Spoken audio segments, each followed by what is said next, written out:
When I first saw red, I thought it looked interesting because it was different than what I had tried before. I would say it looked more serious. What do I have to lose? I tried it because I've tried everything else and I want to get better. It was probably in my early 30s when my knees, they just started to hurt. And one day I woke up, realized I could barely get out of bed. Well, the SI Balance Walker, the automated lifting system, I basically could sit in the cradle and rise to a standing position, and then I was ready for the therapy without any pain.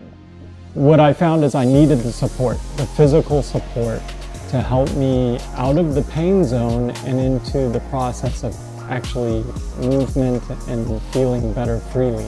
My patients' response has been very, very good, and they've enjoyed using the product quite a bit. We've seen a lot of improvement in their daily life, which is an excellent thing to have happen. And as long as my patients are happy, then I'm happy. I feel like myself again. I feel like someone I never thought I would be again, and it feels wonderful. Now that I can stand up freely, now that I can walk freely, who knows, maybe one day I'll be on the soccer field again.